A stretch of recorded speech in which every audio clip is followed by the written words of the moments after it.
बिस्मिल्लाहिर्रहमानिर्रहीम। अस्सलाम वालेकुम व्यूअर्स। आज मैं आपके साथ क्लासरूम ऑब्जर्वेशन टूल को डिस्कस करूंगी कि ये टूल क्या है, इसको बनाने का मकसद क्या है, कौन से ऐसे टीचर्स हैं जिनकी क्लासरूम ऑब्जर्वेशन होगी, कौन इसे करेगा और इसका क्या मकसद है। सबसे पहले तो हम ये देखते हैं कि क्लासरूम ऑब्जर्वेशन से क्या मुराद है।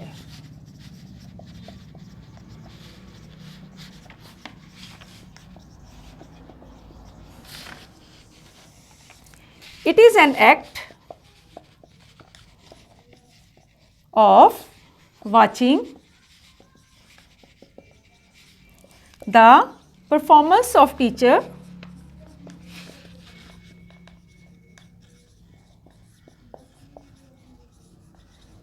in classroom. क्लासरूम में जब हम टीचर की परफॉर्मेंस को ऑब्जर्व करें तो इसे क्लासरूम ऑब्जर्वेशन कहते हैं।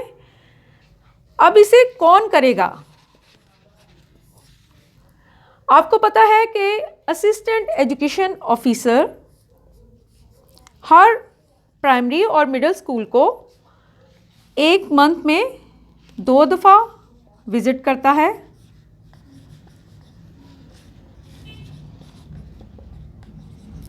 तो एओ जो है वो टीचर्स की ऑब्जर्वेशन करेगा। अब हम ये देखते हैं कि वो ऐसे कौन से टीचर्स हैं जिनकी एओ क्लासरूम ऑब्जर्वेशन करेगा। तो तमाम प्राइमरी टीचर्स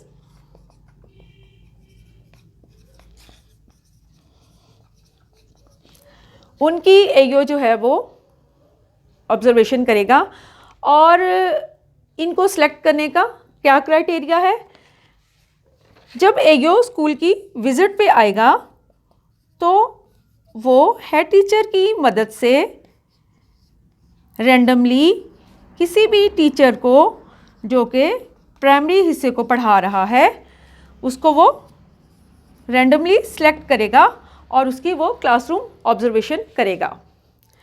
अब हम ये देखते हैं कि इसको ऑब्ज़र्व करने का क्या मकसद है। स्कूल एजुकेशन डिपार्टमेंट ने क्लासरूम ऑब्जर्वेशन को क्यों अहम करार दिया है? जब किसी भी क्लासरूम की ऑब्जर्वेशन की जाए तो आमतौर पर उसका यही मकसद होता है कि टीचर्स को फीडबैक दी जाए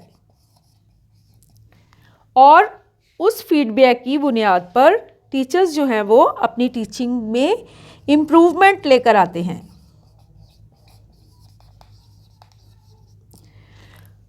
एक तो इसका मकसद यही है कि स्कूल एजुकेशन डिपार्टमेंट ये चाहता है कि स्कूलों में क्वालिटी ऑफ एजुकेशन बेहतर से बेहतर हो, इसलिए उन्होंने जो असिस्टेंट एजुकेशन ऑफिसर हैं उनको ये पाबंद किया है कि वो प्राइमरी हिस्से की टीचर्स की क्लासेस की ऑब्जर्वेशन करें और उनको पॉजिटिव फीडबैक दें ताकि टीचर्स जो हैं वो अपनी जो टीचिंग प्रैक्टिसेस हैं उनमें इम्प्रूवमेंट ला सकें और इसके साथ साथ टीचर्स जो हैं वो अपने काम की रिफ्लेक्शन भी हासिल कर सकें।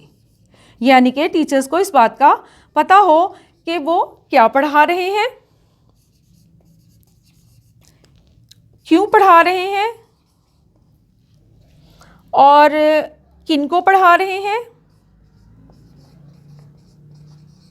और इन सब को पढ़ाने का उन्हें क्या फ़ायदा है। इसके साथ साथ इस रिफ्लेक्शन की बुनियाद पर टीचर जो है वो एक तरफ तो अपनी क्लासरूम की जो मैनेजमेंट है उसको बेहतर कर सकता है और इसके साथ साथ वो अपनी जो टीचिंग प्रैक्टिसेस हैं उनको भी इम्प्रूव कर सकता है और इस तमाम अमल में एओ टीचर्स की हेल्प करता है। अब हम ये क्लासरूम ऑब्जर्वेशन जो टूल है इसको डिस्कस करते हैं। एओ ने हर स्कूल की हेड टीचर को ये पाबंद किया है कि वो क्लासरूम ऑब्जर्वेशन टूल की 2 हार्ड कॉपीज़ जो हैं वो हर मंथ अपने स्कूल में रखें। और अब मैं आपके साथ इस परफॉर्मे को डिस्कस करती हूँ। इस टूल के 3 पार्ट्स हैं। सबसे पहला जो पार्ट है वो प्री ऑब्जर्वेशन है जो कि ऑब्जर्वेशन से पहले किया जाता है, जिसमें स्कूल नेम है, जो भी टीचर जिसकी ऑब्जर्वेशन की जाए उसका नाम लिखा जाएगा और जो भी ऑब्जर्वेशन करने वाला फ़र्द है, चाहे वो एओ है, चाहे वो हेड टीचर है, चाहे वो टीचर है, उसको हम सर्कल करेंगे। इसके बाद स्कूल का कोड है, टीचर का CNSE नंबर है, फिर जो भी ऑब्जर्वर है उसका नेम है, और विज़िट का जो स्टार्टिंग टाइम है वो है, और इसके बाद जो एंडिंग टाइम है वो है।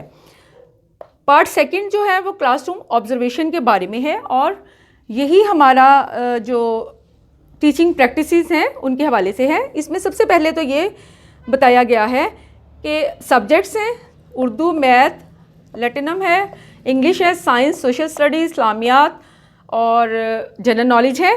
और आगे उन्होंने जो ग्रेड्स हैं जो कि ऑब्जर्वेशन की बुनियाद पर टीचर को दिए जाएंगे वो भी बताए हैं।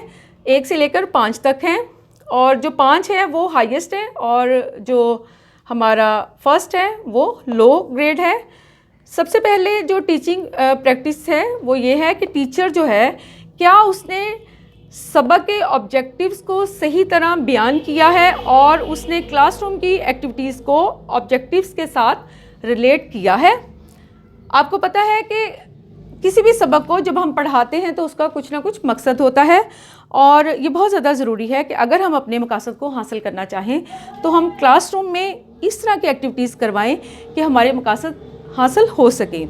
तो इसमें सबसे पहले जो टीचर की ऑब्जर्वेशन की जाएगी वो यही की जाएगी कि क्या उसने सबक के ऑब्जेक्टिव्स को जानते हुए जो एक्टिविटीज़ हैं ऑब्जेक्टिव के साथ रिलेट किया है। और उसके बाद ये है कि क्या टीचर जो है वो कंटेंट को सही तरह एक्सप्लेन कर रहा है जो कि बिल्कुल सही हो और करेक्ट हो। इसके बाद ये है कि टीचर जो है वो जो बच्चों की रोज़मर्रा ज़िंदगी की नॉलेज है उसके साथ न्यू लर्निंग को रिलेट करे, और इसके साथ साथ टीचर जो है वो बच्चों को पढ़ाने में उनकी मदद करे, क्वेश्चंस करे, उनको मुख्तलिफ़ किस्म की स्ट्रेटजीज़ के हवाले से उनकी हेल्प करें, और इसके साथ साथ उनकी अंडरस्टैंडिंग का जो लेवल है उसको ज़्यादा से ज़्यादा बेहतर करने की कोशिश करें। और वो किस तरह कर सकता है, वो बच्चों को ज़्यादा से ज़्यादा इंगेज करें, उनको क्वेश्चन करें, उनको प्रॉम्प्ट करें कि वो बच्चे जो हैं वो ज़्यादा से ज़्यादा क्वेश्चन करें। हमने अक्सर ये देखा है कि आमतौर पर जो बच्चे हैं वो क्वेश्चन नहीं करते, बल्कि वो उसी वक्त क्वेश्चन करते हैं जब उन्हें कोई बात पूछनी हो। मिसाल के तौर पर अगर उन्हें वॉशरूम जाना हो तो वो पूछते हैं कि क्या मैं चला जाऊं। अगर उन्होंने पानी पीना हो तो वो पूछते हैं कि क्या मैं पानी पी लूं। लेकिन लर्निंग के हवाले से आप बच्चों को इनकरेज करें कि वो ज़्यादा से ज़्यादा क्वेश्चन करें।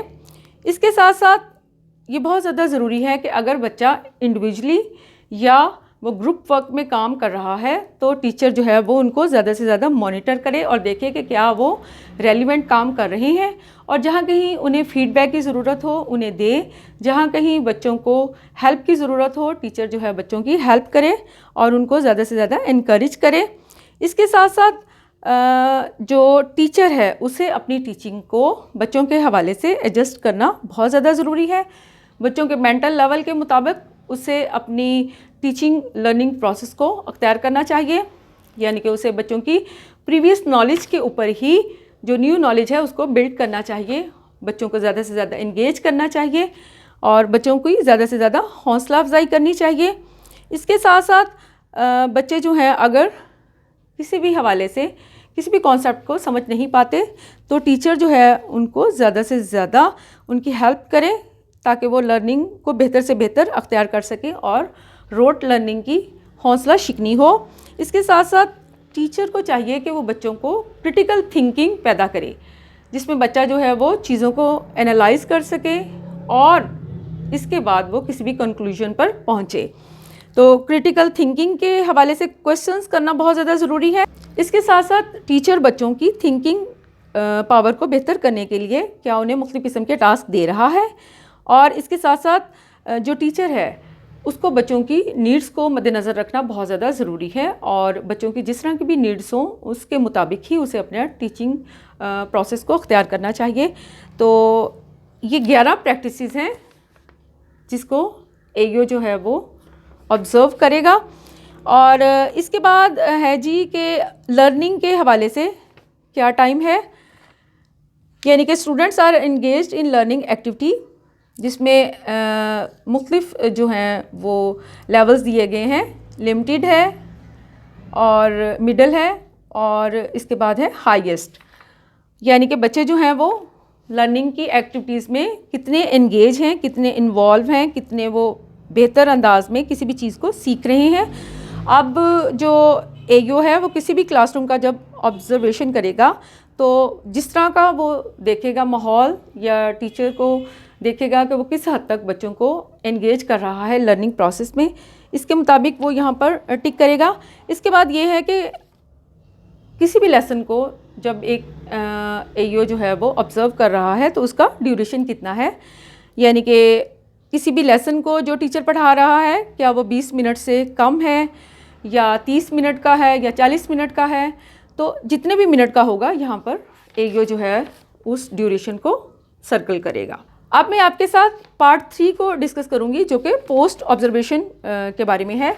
और एओ जो है उसने किसी भी टीचर की क्लासरूम में उसकी ऑब्जर्वेशन की है। जब उसकी ऑब्जर्वेशन कंप्लीट हो जाती है तो उसके बाद वो मुतलका टीचर के साथ डिस्कशन करता है, जिसमें कि वो चाहता है कि टीचर की जो टीचिंग प्रैक्टिसेस हैं उनमें ज़्यादा से ज़्यादा इम्प्रूवमेंट आए, उनको फीडबैक देता है। तो इसमें जैसा कि उन्होंने एग्जांपल के तौर पे बताया है कि प्रैक्टिस है, फ़र्ज़ करेंगे नंबर 1 है, तो इसमें एक्शनेबल फीडबैक टू टीचर को वो जिस तरह की भी फीडबैक देगा वो यहाँ पर लिखी जाएगी। इसके बाद प्रैक्टिस नंबर 2 है, उसके हवाले से भी टीचर को फीडबैक देगा। और अगर फ़र्ज़ करें कोई भी अर्जेंट ऑब्जर्वेशन है या एक्शन रिक्वायर्ड है वो यहाँ पर लिखा जाएगा। आज मैंने आपके साथ जस्ट इसको डिस्कस किया है। आने वाली वीडियोज़ में मैं आपके साथ इन तमाम स्टेप्स को 1 बाय 1 या अगर आपको किसी भी पॉइंट की क्लैरिफिकेशन चाहिए तो आप मुझे कमेंट बॉक्स में लिख सकते हैं, वो मैं इंशाल्लाह आपके साथ डिस्कस करूँगी। कि आगे यही है कि डिस्कशन के लिए क्या ड्यूरेशन है, अगर वो 10 मिनट्स है, 20 मिनट्स है, 30 मिनट्स है, जो भी होगा वो यहाँ पर इसको सर्कल करेगा। इसके बाद जो कंसर्न टीचर है उसके सिग्नेचर और जिस दिन की ऑब्जर्वेशन की गई है उसकी डेट होगी। इसके बाद हेड टीचर के साइन और डेट हैं और आखिर में जो मुतलका आपकी असिस्टेंट एजुकेशन ऑफिसर है वो जो आपकी ऑब्जर्वेशन कर रही है उसके साइन होंगे और उस दिन की डेट जो है वो लिखी जाएगी। तो व्यूअर्स, आज मैंने आपके साथ जो क्लासरूम ऑब्जर्वेशन टूल है उसको डिस्कस किया है, जिसे कि COT कहा जा रहा है। और इसके ऊपर इसलिए भी फोकस किया जा रहा है क्योंकि जो मौजूदा गवर्नमेंट है वो ये चाह रही है कि क्वालिटी ऑफ एजुकेशन बेहतर से बेहतर हो। क्योंकि एक तरफ तो तकरीबन 2.5 करोड़ बच्चे जो हैं वो आउट ऑफ स्कूल हैं और दूसरी तरफ जो मौजूदा गवर्नमेंट है वो ये चाह रही है कि जो भी बच्चे स्कूल में पढ़ रहे हैं उनकी क्वालिटी ऑफ एजुकेशन ज़्यादा से ज़्यादा बेहतर हो, वो क्रिएटिव हों, वो ज़्यादा से ज़्यादा क्रिटिकल थिंकिंग कर सकें ताकि वो अपनी रोज़मर्रा ज़िंदगी के प्रॉब्लम्स को सॉल्व कर सकें और दुनिया में आगे से आगे बढ़ सकें। तो व्यूअर्स, आज मैंने आपके साथ ये क्लासरूम ऑब्जर्वेशन टूल को डिस्कस किया है। आने वाली वीडियो में कुछ मज़ीद टॉपिक्स मैं आपके साथ डिस्कस करूँ। तो व्यूअर्स, अगली वीडियो तक के लिए अल्लाह हाफ़िज़, शुक्रिया।